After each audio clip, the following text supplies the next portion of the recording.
और अब इस खास कार्यक्रम की हम चर्चा की शुरुआत बस्ती से सांसद हरीश द्विवेदी जी से ही करेंगे। 2 बार उन्होंने जनता ने उन्हें चुनकर भेजा है। क्या वो तीसरी बार हैट्रिक लगा पाएंगे? केंद्र की योजनाओं को वो कितनी तरीके से धरातल पर पहुंचा पा रहे हैं, नहीं पहुंचा पा रहे हैं। अगर हम हरीश द्विवेदी जी की बात करें तो देखिए, भारतीय जनता युवा मोर्चे से भी जुड़े रहे हैं और युवा सांसद हैं, तेज तरार सांसद हैं। उनके विकास के लिए रोड मैप क्या उन्होंने तैयार किया बस्ती के लिए, तो इन तमाम पहलुओं पर हमारे वरिष्ठ सहयोगी अजीत और हम चर्चा को आगे बढ़ाएंगे। अजीत, बहुत बहुत स्वागत है। हरीश द्विवेदी जी हमारे साथ हैं, सांसद हैं।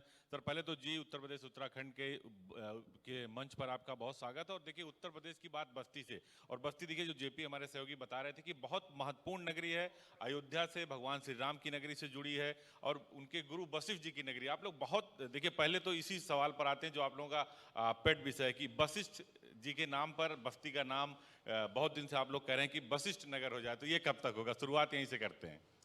देखिए, हम सब सौभाग्यशाली हैं कि हमारा जन्म बस्ती में हुआ है, क्योंकि बस्ती वह पुण्य भूमि है जहाँ पर राजा दशरथ ने भगवान श्री राम के जन्म के लिए पुत्रेष्ट यज्ञ करवाई थी, मखौड़ा धाम।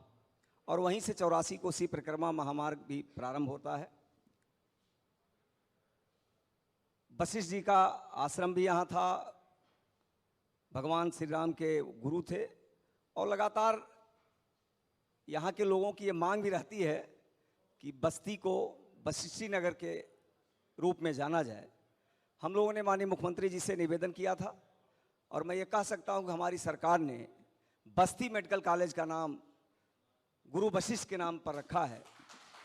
आने वाले समय में हम लोग प्रयास करेंगे, कई औपचारिकताएं होती हैं वो होंगी। जब आप लोग नाम बदलने की बात करते हैं तो फौरन अखिलेश यादव का ट्वीट आ जाता है, अखिलेश यादव सामने आ जाते हैं, वो कहते हैं कि सिर्फ नाम बदलते हैं, आप लोग काम नहीं करते।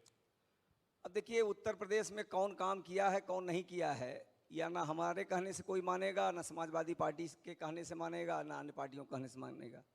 हमेशा लोकतंत्र में चुनावी रिजल्ट जो होता है उसके आधार पर लोग मानते हैं कि किसने काम किया है किसने नहीं किया है। 2014 में जब मोदी जी देश के प्रधानमंत्री बने और 17 में योगी जी उत्तर प्रदेश के मुख्यमंत्री बने, उसके बाद लोकसभा का चुनाव 19 में हुआ। देश का सबसे बड़ा राजनीतिक और सामाजिक गठजोड़ गठबंधन उत्तर प्रदेश में हुआ था। तब उत्तर प्रदेश सहित पूरे देश के पॉलिटिकल जो लोग हैं और साथ ही साथ तमाम मीडिया जगत के लोग ये कह रहे थे कि उत्तर प्रदेश से भारतीय जनता पार्टी का सफाया हो जाएगा। तब भी हम प्रचंड बहुमत के साथ 64 सीट जीते। और 2022 में जब चुनाव हुआ तो 5 साल के योगी सरकार के कार्यकाल को और लगभग 8 साल के मोदी सरकार के कार्यकाल का मूल्यांकन करते हुए उत्तर प्रदेश की जनता ने पुनः 2022 में प्रचंड बहुमत के साथ हमारी सरकार बनाई। तो हमको कुछ कहना नहीं है, उत्तर प्रदेश की जनता ने हमारे काम पर मोहर लगा दिया। तो द्विवेदी जी, आप सांसद हैं और 2 बार बस्ती की जनता ने आपको चुना और तीसरी बार तैयारी कर रहे हैं। लेकिन मैं सबसे पहले संसद भवन की बात कर लेता हूं। संसद चल ही नहीं रही है। जब से राहुल गांधी की सदस्यता खत्म की है आपने, ये आरोप लगाती है कांग्रेस, और उनको बेघर भी कर दिया, लेकिन संसद नहीं चल रही है, जनता के मुद्दों पर बात नहीं हो पा रही है और सारा आरोप कांग्रेस आप पर लगा रही है। देखिए, संसद नहीं चल रही है तो इसके पीछे कौन जिम्मेदार है ये सबको पता है। लोकसभा में लगातार कांग्रेस पार्टी और विपक्ष के नेता हंगामा कर रहे हैं, संसद नहीं चलने दे रहे हैं। लोकसभा के अध्यक्ष के पीठ पर उन्होंने कागज से और तमाम प्रकार की अभद्रता भी की। तो संसद कौन चलने दे रहा कौन नहीं चल रही ये देश की जनता देख रही। रही बात कोर्ट के निर्णय का, तो हमारे 2 विधायकों का उत्तर प्रदेश में सदस्यता कोर्ट के आदेश के निर्णय पर निरस्त हुई है और वहां पर उपचुनाव हुआ है।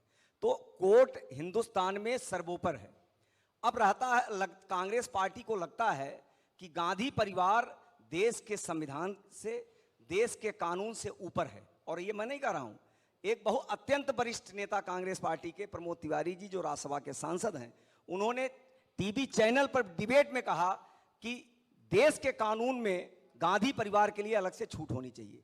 तो ये जो अहंकार है, यह जो उन लोगों की सोच है, निश्चित रूप से ये लोकतंत्र के लिए, लोकतंत्र के हित में नहीं है। कहीं न कहीं गांधी परिवार देश से ऊपर मानता है, कानून से ऊपर मानता है और संविधान से ऊपर लेकिन मानता है। उन्होंने अपनी प्रोफाइल पिक्चर बदल दी, डरो मत, राहुल गांधी की तस्वीर लगा दी। आप प्रमोद तिवारी की बात कर रहे हैं, वो पिछले दिनों एक बहुत बड़ा विवादित बयान दिया कि देश के कई बाप हैं। तो इस तरह की जो राजनीतिक बयानबाजी है और आरोप प्रत्यारोप का दौर, ये कैसा मानते हैं आप राजनीति में वर्तमान समय में? देखिए, आरोप प्रत्यारोप लगाने का अधिकार सबको है। लोकतंत्र में एक मर्यादा भी होनी चाहिए। किसी भी नेता को क्या कहना, कोर्ट ने जो मानहानि का केस हुआ सूरत कोर्ट ने, उसमें कोर्ट ने कहा आप क्षमा मांग लीजिए। और मुझे ये जानकारी है कि ऐसे तमाम नेता जिन्होंने आरोप लगाया, जब कोर्ट में मानहानि का दावा हुआ, उसमें केजरीवाल नंबर 1 पर हैं। उन्होंने कई नेताओं से जाकर के क्षमा मांगा और कोर्ट ने माफ कर दिया। इन्होंने कहा मैं न क्षमा मांगूंगा, जब सजा हो गई तो इन्होंने कहा मैं कोई अपील नहीं करूंगा। तो कहीं न कहीं ये मानसिकता जो उनकी है, उनको ये लगता है कि हम इस देश के राजा हैं, हम देश के कानून से और संविधान से ऊपर हैं। और इस नाते मुझे लगता है कि ये ऐसी सोच देश के लिए ही ठीक नहीं है, देश के लोकतंत्र के लिए ठीक नहीं है। कानून ने अपना काम किया, उसमें भारतीय लेकिन सर, जनता पार्टी आपने का तो राहुल गांधी उसमें को बेघर भारतीय कर जनता दिया। पार्टी का कोई रोल नहीं है। कुछ दिन तो रुक जाते, आपने तो 2 दिन में ही उनको बेघर भी कर दिया। शायद सबको ये पता है, जब कोई एमपी नहीं रहता है, कोई पद पर नहीं रहता है, बड़ा से बड़ा नेता हो, उसका घर खाली होता है। मैं एक उदाहरण दे रहा हूं, राहुल गांधी का घर खाली हुआ, तमाम लोगों के पेट में दर्द होना शुरू हो गया।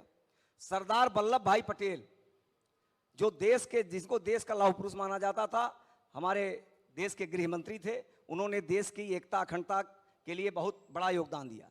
सरदार वल्लभ भाई पटेल की लड़की, वो सांसद थी, कांग्रेस पार्टी की सरकार थी, और जब वो सांसद के रूप में चुनाव हार गई तो उसका भी घर कांग्रेस पार्टी ने खाली करवाया, हमने खाली नहीं करवाया। वो जो नियम है वहां पर, हम भी सांसद नहीं रहेंगे, हमको घर खाली करना पड़ेगा। राहुल गांधी के लिए अलग नियम तो लगेगा नहीं, जो नियम सबके लिए है, ये लोकतंत्र में समान रूप से सबके। लेकिन वो कह रहे हैं कि उसी दिन रात में ही नोटिस जारी होगी, 2 दिन के अंदर ही चस्पा हो गई। नहीं, नोटिस जारी होती है, नोटिस चस्पा किया जाता है, फिर एक एप्लीकेशन दिया जाता है कि हम इतने दिन में घर खाली करेंगे। तो उसको मुद्दा बना रही कांग्रेस। उन्होंने कहा कि न मैं कोई एप्लीकेशन दूंगा, न मैं कोर्ट में अपील करूंगा, न मैं संविधान को मानूंगा, न देश के कानून को मानूंगा। तो स्वाभाविक रूप से देश का कानून अपना काम कर रहा है, संविधान अपना काम कर रहा है, कोर्ट अपना काम कर रहा है, हम उसका सम्मान करते हैं। ये राजनीतिक औरा बनाने की कोशिश है। आप ये कह रहे हैं कि वो अपनी पृष्ठभूमि बना रहे हैं 24 को लेकर। मैंने कहा कि वो, उनको ये लगता है कि देश का संविधान, देश का कानून, देश की व्यवस्थाएं वो हमारे लिए नहीं बनी है, देश के गांव गरीब किसान मजदूरों के लिए बनी है। हमारा ये मानना है कि लोकतंत्र में चाहे वो गरीब हो, चाहे वो अमीर हो, चाहे वो रंक हो, चाहे वो राजा हो, देश का कानून सबके लिए बराबर है।